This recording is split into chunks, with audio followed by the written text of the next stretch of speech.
Президент Садыр Жапаров Кыргыз улуттук кабар маалымат агенттигине кезектеги маек куруп, коомчулуктун курч суроолоруна жооп берди. Саламатсызбы Садыр Нуркожоевич, биздин суроолорго жооп берүүгө макулдугуңузду бергениңиз үчүн алдын ала ыраазычылык билдиребиз. Алгачкы эле суроом коомчулукта катуу талкуу жаратып жаткан казино маселеси боюнча болмокчу. Казинолорду иштетүүгө уруксаат берген мыйзамды депутаттар колдоп беришти. Айрым депутаттар добуш берүү мыйзам бузуулар менен өткөнүн айтып чыгышты.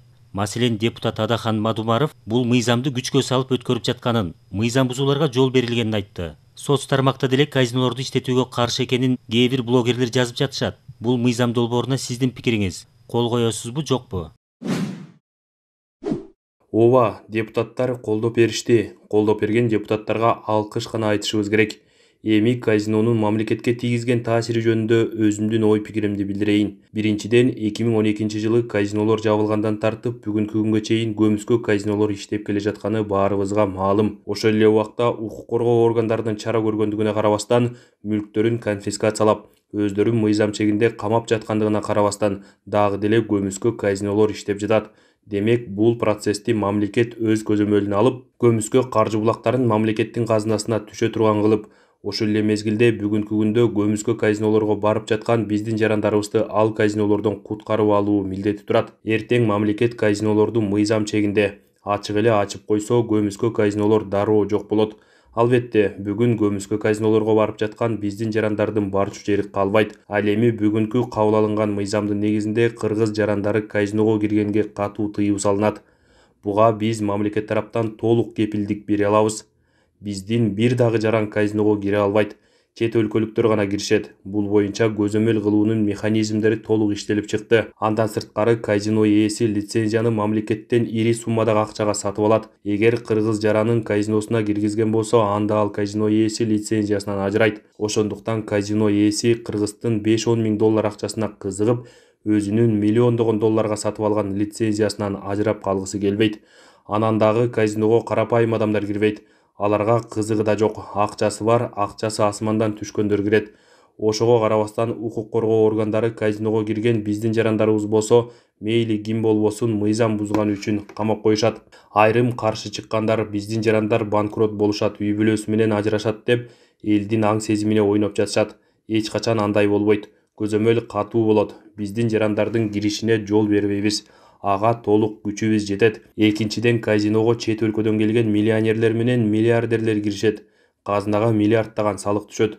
Байдыкын байкуш аябайт болбогула. Ошол каражаттар менен айылдарыбыздын жолдоруна чейин оңдойлу. Тышкы карызыбыздан кутулалы.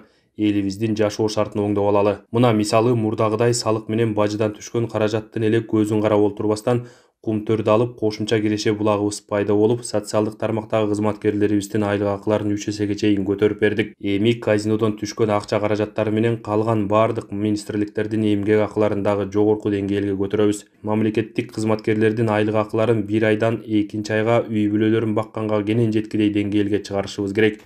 Ошондо гана коррупция токтойт. Ошондо гана мамлекеттик кызматтарга жогорку деңгээлдеги адистер келет. Ошондо гана элибизди бийик деңгээлде тейлей башташат, сапаттуу кызмат көрсөтүшөт. Дасыккан адистер бүгүнкү 5-10 миң сомдук айлыкка келбей жатышат. Үчүнчүдөн, мен көп жагынан таланып тонолгон, сазга баткан Кыргызстанды колго алдым. Өзгөчө сырткы карызды төлөө убактысы менен учурума туш келди. Быйыл 23 миллиард сом сырткы карызды жабууга беришибиз керек. Эмдиги жылы 25 миллиард сом карыз жабабыз. Ушинтип алдыдагы 10 жыл бою 30 жылдан бери алган сырткы карыздарыбызды төлөйбүз. Төлөй албасак мамлекеттүүлүгүбүздү жоготобуз. Тилекке каршы карыздарды жабуу менин маңдайыма туш келиптир. Ушул карыздардын баары 30 жылда алынып, толугу менен экономикабызга колдонбостон жарымы уурдалып кеткен. Анысы аз келгенсип үстөк пайызы жогору.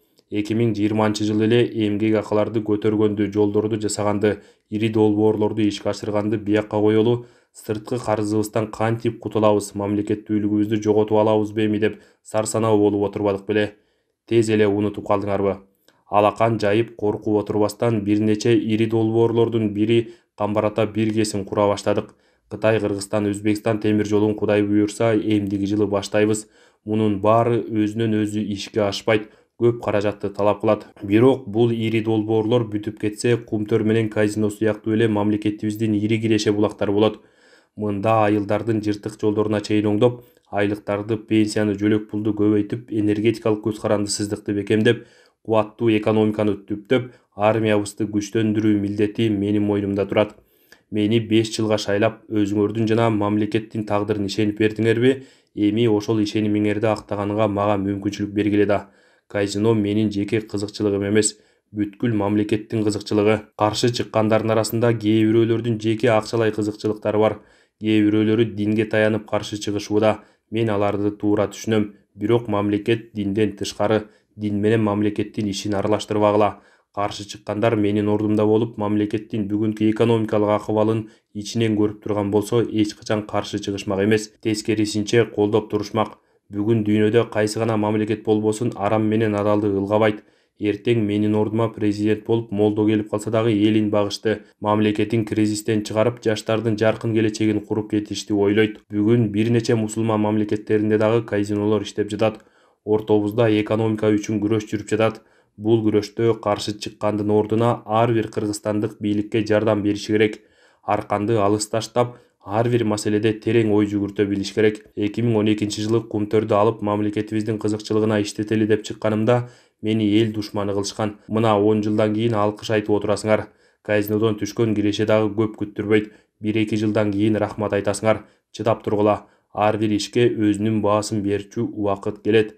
Биздин саясатты колдогондор дагы ар кимди ээрчип жөн эле дүрбөлөңгө түшө бербегиле. Ушул мыйзам долбоорунан саясий упай топтоп, жарандарыбыздын диний ишенимдерине ойноп, өздөрү эптеп бийликке келүүнү эңсеген күчтөргө кайрылат элем. Силерге саясий упай маанилүү болсо, мага азыр элдин бакубат турмушу маанилүү. Силерге саясий рейтинг зарыл болсо, мага кубаттуу экономика зарыл. Жогорку кеңеш ишке кирген 7 айда эл турмушун оңдой турган бир да мыйзам же сунуш айтпай, саясий шоу менен гана алек болгон айрым популист депутаттарды элибиз өзү талдап, өзү баасын берет. Ага убакыт келет. Биздин ар бир аракетибиз эл турмушун жакшыртуу, өлкөнү өнүктүрүү. Мыйзамды колдоп берген, мамлекеттин кызыкчылыгын саясий популизмден жогору койгон эл өкүлдөрүнө дагы бир жолу ыраазычылык билдирем. Мен сүф деп эле экономиканы көтөрүп койчу сыйкырчы эмесмин. Экономиканы көтөрүүгө тиешелүү ар кандай мыйзамдарды колдоп берип тургула. Элдин жашоосун тездик менен оңдоп алалы. Анча-мунча популисттерди ээрчип кетпегиле. Кедей жашаган элдерибизди кедейликтен чыгарып алалы. Чет өлкөгө тентип кеткен кыздар балдарыбызды бир аз да болсо кайтарып алалы. Жогорку эмгек акы менен 15 миңден ашык жумушчу орундары пайда болот. Эми Мадумаров жөнүндө жооп берсем, анын сөздөрүнө көңүл бурбай эле койсоңуздар болот. Ал жарыктык киши 30 жылдан бери саясатта жүрөт.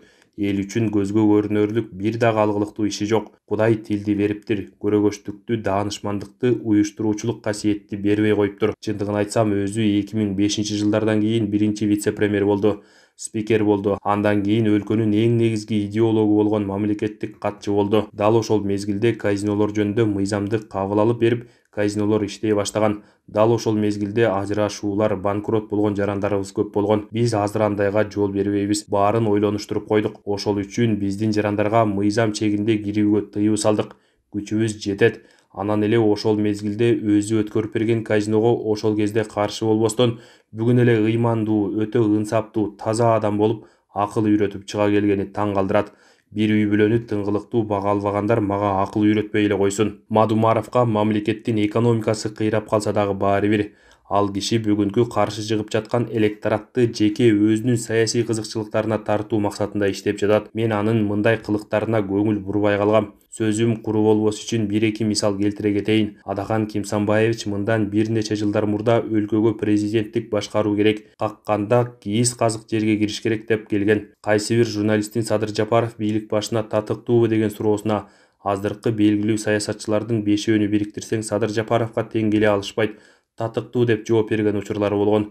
Ал учурда мен камакта жаткам. Бул баары бир чыкпайт, электоратын өзүмө бура берейин деп ойлосо керек. Кудайдын буйругу менен мен чыгып келип, кийин президенттик башкаруу орнотсок, президенттик башкаруу мамлекетти талкалайт, болбойт деп кокуйлап чыкты. Мен бийлик башына келсем, сабатсыз, жарабайт деп чыкты. Кыскасы, өзүнөн башканы президент көрбөгөн оорусу менен ооруп жүрөт. Сакайып кетсе жакшы болмок, өзүнө да, элге да пайдасы тиймек. Ал мурда бийлик башында турганда келтирген каталарын азыр биз оңдоп келе жатабыз. Бул жөнүндө кийинчерээк айтам. Жер казынасын иштетүүгө байланышкан мыйзамга кол койдуңуз. Ага ылайык өндүрүлгөн продукциянын 30% үлүшү мамлекеттики болот. Бул баардык кен жайларга тиешелүү болобу же жаңы ачылгандарга тиешелүүбү? Кен казынасы деген түшүнүккө баардык кен байлыктардын түрлөрү кирип кетет. Бул мыйзам алтын менен күмүшкө гана тиешелүү, алтын менен күмүш казып жаткандарга гана тиешелүү. Мындан ары алтын казгандар таза кирешенин 30%-ын мамлекетке ташташы керек. Алтын биздин элдин Кудай берген байлыгы, энчиси. Ошол үчүн ушундай мыйзам кабыл алдык. Ал эми башка кен байлыктардын түрлөрү дагы биздин байлык, бирок алардын баасы арзан. Эгер башка кендердин түрлөрүн дагы алтындай кыла турган болсок, анда көмүр, темир казганга инвесторлор келбей коет. Коомчулукта кызуу талкуу жараткан кийинки тема УКМК имаратынан 2 сөөктүн чыгышы. Буга байланыштуу Коопсуздук кызматынын төрагасы Камчыбек Ташиев иштен четтетилиш керектигин айткандар болду. Сиз атайын комиссия түздүңүз. Анын объективдүүлүгүнөн күмөн санабай эле койсо болобу? Эч күмөн санабай эле койсоңуздар болот. Биздин коомчулуктан жашыра турган эч нерсебиз жок. Ошон үчүн комиссияга маркум болуп кеткендердин жакын туугандарын, омбудсменди, бейөкмөт уюмдарды киргиздик. Иликтеп чыгып элге ачык жарыялашсын. Бул кырсык. Албетте, менин жеке баамымда сиз анын жетекчисин эмне үчүн узарткыч колдонгонго уруксаат бердиң деп күнөөлөсөк болот. Шнуру узун узарткыч, жип, бычак, устара сыяктуу буюмдарды камерадан колдонууга мыйзам тыюу салат. Бирок мен УКМКнын СИЗОсун 2 жолу, Бишкектин СИЗОсун 1 жолу көргөн адам катары айта алам. Узарткычсыз жашоо өтө кыйын. Тефаль, тамак жасаган плитка, телевизор, радио, муздаткыч жана башка буюмдарды бир точка менен колдонуш мүмкүн эмес. Камакта олтурган адамдар өздөрү эле кыйналышат. Өздөрү эле киргизип бергиле деп суранышат. Киргизип бербей койсо, ар кандай жолдор менен өздөрү киргизип алышат. Мисалы, телефон колдонгонго дагы болбойт. Бирок телефонду дагы нандын ортосуна, тамак аштын арасына катып кире беришет. Тинтүү иштери жүрүп, алар алынып турат. Кайра эле киргизе беришет. Жашоо ошентип айланып турат. Ал эми УКМК өлтүрүп койду деген акылга сыйбаган күмөн. УКМКга миңдеген адамдар камалып чыгып жатышат. Кимдер гана камалып чыкпады. Баары эле аман-эсен чыгып жатышат го. УКМК өлтүрүп койду дегидей, булар же бир коомчулукка таанымал чоң фигуралар болсочу, жөн гана кылмыш иштери менен камалган адамдар экен. Экинчи маркум банкта иштеген жаш бала болсо, Айыл банктан берилген $3,5 миллион кредит кайра кайтпай жаткандыгы боюнча камалган экен. $3,5 миллион оюнчук акча эмес да, бул элдин акчасы. Саламаттыкты сактоо министри үй камагына чыкты. Ошол эле учурда башкы прокурор кызматын кайра уланта баштады. Коомчулук болсо бул жерде соодалашуу жүргөн окшойт деген күмөн ойлорду билдирүүдө. Анткени алгач бул иште комиссия түзүп, башкы прокурор Курманкуловду Алымкадыр Бейшеналиев экөөнүн жеке мамилесине байланыштуу деген негизде кызматтан убактылуу четтеттиңиз эле. Иш болсо тергелип бүтө элек да. Соодалашуу жүргүдөй мен кимиси менен соодалашам, эмне деп соодалашам жана эмне үчүн соодалашам. Бир гана максат менен экөөнү тең кызматтан четтеттим. Өзүм үчүн так билип алайын деп адилеттүүлүк үчүн комиссия түзүп, иликтөө иштерин жүргүздүрдүм. Илгери бала кезибизде бир туугандар бири-бирибиз менен уруша кетсек, атабыз экөөбүздү тең сабап тынчытып коер эле. Энем байкуш мага болушуп, ай Садырда күнөө жок болчу, күнөө тигиде. Биринчи ошол баштады десе атам, керкисинде да бар, кемтигинде да бар деп коер эле. Анын сыңарындай экөөндө тең күнөө бар. Өтө эле жогорку деңгээлде күнөөгө тартып жиберчү кылмыш эмес болуп чыкты. Бирок экөө тең эл үчүн, мамлекет үчүн деп күйгөн саясатчылар. Ошон үчүн баш прокурор кайра кызматына кайтты. Ал эми саламаттыкты сактоо министринин иши тергөө иштеринин жыйынтыгына жараша болот. Көчмөндөр мурасы холдингинин жаңы офиске көчүшү дагы коомчулуктун нааразылыгын туудурду. Кийин маалымат катчыңыз Эрбол Султанбаев Теңиз Бөлтүрүк бул чечимин макулдашпаганын билдирди. Негизи эле Кумтөрдүн айланасындагы акыркы маалыматтар менен бөлүшө аласызбы? Ооба, чындыгында башка офиске көчүп жаткандыгын биз менен макулдашкан эмес. Кийин териштире келгенде Көчмөндөр мурасы холдинги түзүлүп, 70тен ашык кызматкерлер жумушка алынгандыгына байланыштуу эски офисине батпай калгандары менен түшүндүрүштү. Бирок биз дароо жер тилкесин бөлүп берип, жаңы кеңсе салып алгыла дедик. Кудай буйрса, эмдиги жылдары жаңы өздөрүнө караштуу кеңсеге көчүшөт. Мурда гаражындагы ижарага колдонуп келишкен экен. Биз жогорку кеңештин мурдагы гаражын берип, ижара акысы жеке чөнтөккө эмес, мамлекетке түшсүн дедик. Жакында эле мурунку президент Алмазбек Атамбаев журналисттерге түрмөдөн интервью берди. Айтымында анын жаткан жеринде баардык шарттар түзүлгөн экен. Жакындары тарапташтары ээн эркин кирип чыга алышат. Ыңгайлуу шарттар түзүлүптүр. Ушуга карата сиздин оюңуз кандай? Мыйзамга туура келеби? Негизи сиз абакта жаткан убакта ушундай шарттар түзүлдү беле? Туура, мен бийликке келерим менен Алмазбек Шаршеновичке баардык шарттарды түздүрүп бергем. Мага чейин УКМКнын көчүк айланбаган тар камерасында жаткан. Мен 47-колонияга котортуп, ээн эркин басып турсун дегем. Бүгүнкү күнгө чейин каалагандай жашап келе жатат. Үй бүлөсү, тааныш билиштери, керек болсо журналисттер кенен-кесири кирип чыгып жүрүшөт. Муну менен мен таш менен урганды, аш менен ур деген бабалардын насаатын аткардым. Мен камакта жатканда мунун бири жок болчу. Колониянын башчылары сиз катуу көзөмөлдө турасыз деп так секирип качышаар эле. Жакындарым менен бир айда 2 гана жолу жолукчумун. Мыйзам чегинде. Жаткан жеримди күн сайын тинтүү жүргүздүрүп турчу. Телефонумду күндүз катып, түнкүсүн колдончумун. Менин табиятымда өч алуу же кек сактоо деген сапатым жок. Кудайга койдум деп ичимден эле айтып коюп, баарын ошол замат унутуп коем. Болбосо өч алып ата-энем менен баламдын кунун куусам болот эле. Менин жакындарымды жоготконума Атамбаев күнөөлүү деп айтпайм, бирок себепчи болгон ушул киши да. 13 бир тууганды небере чөбүрөлөр менен бирдей камап, карыган атамдын өзүн таштап коюшуна себеп болду. Атам өлгөндө топурак салып келүүгө жибербей койду.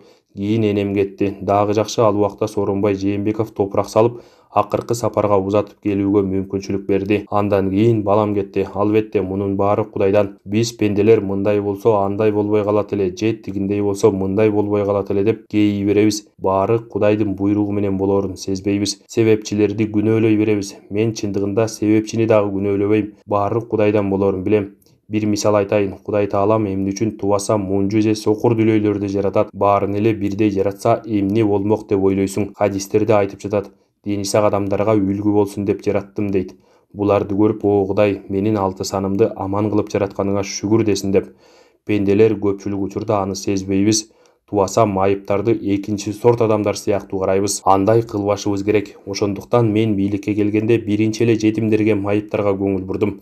Тамагын жакшыртып бердим, жөлөк пулдарын көбөйтүп бердим.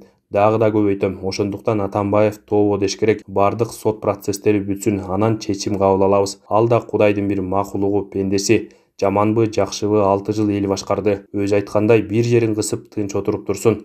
Айтып койгула, дагы адашып кетип үстөккө босток кылмыш иштерин башына үйүп албасын. Чоң рахмат Садыр Нуркожоевич, бизге убакыт бөлүп суроолорубузга жооп бергениңиз үчүн ыраазычылык билдиребиз. Иштериңизге ийгилик каалайбыз. Чоң рахмат, сиздерге да ийгилик каалайм.